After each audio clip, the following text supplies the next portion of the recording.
But at the moment, we will proceed with the oath of office for the newly re-elected United States Representative, the Honorable Franklin Garcia, and that oath will be administered by the Honorable Jose Lopez, Associate Judge, Superior Court.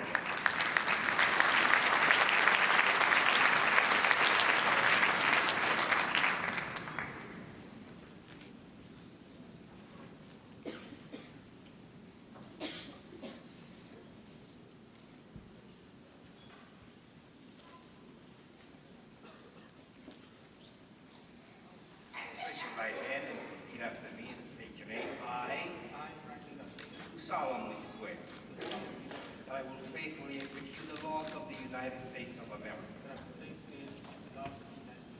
and of the District of Columbia, and will, to the best of my ability, preserve, protect, and defend the Constitution of the United States, and will faithfully discharge the duties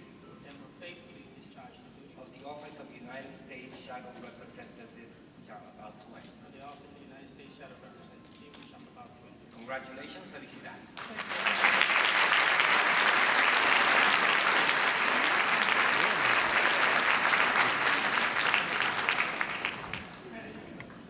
All right.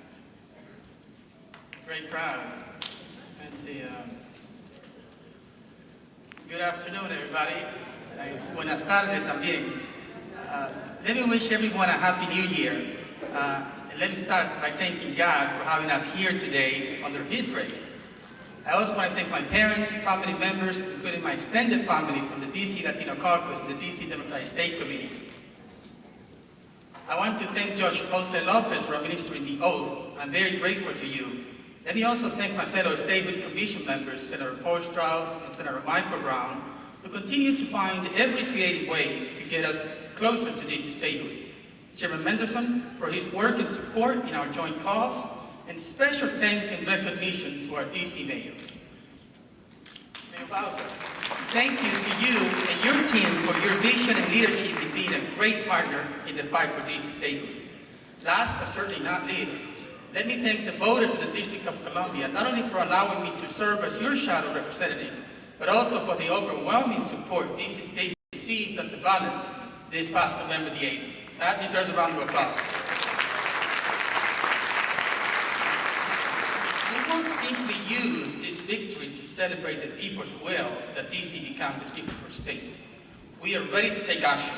I know Congresswoman Norton will press that her vote in the House floor be restored so she can better represent us. It's the minimum we should get in the new 115th Congress.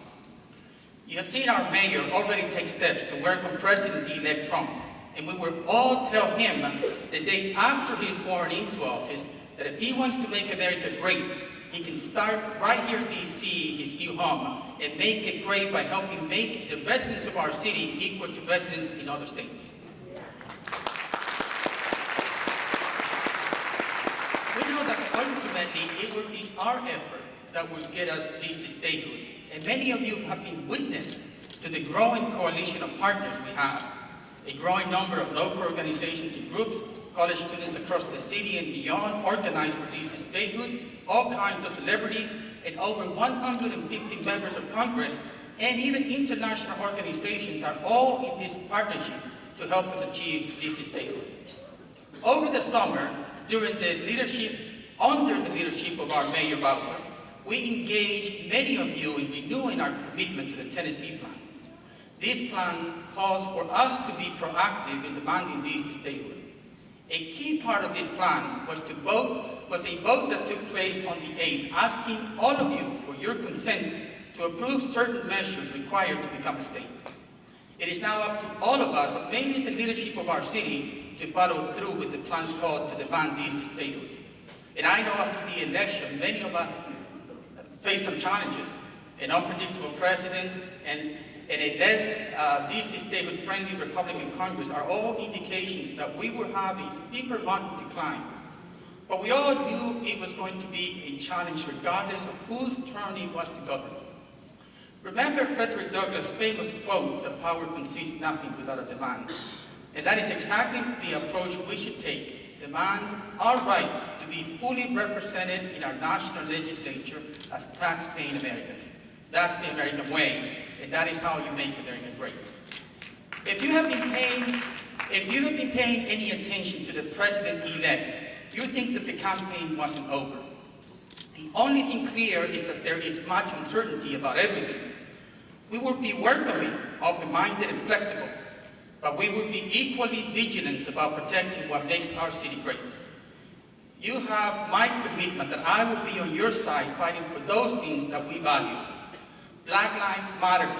You have my commitment that I will be with you, not to fight others, but to continue to agitate for the recognition that Black lives are not dispensable.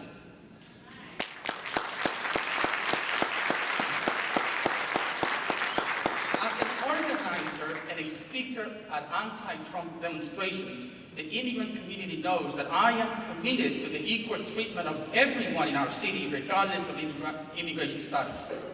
And our Muslim brothers and sisters must also feel safe and welcome in our city. Know that I will continue to be with you and support you, and I know these sentiments are shared broadly in our city.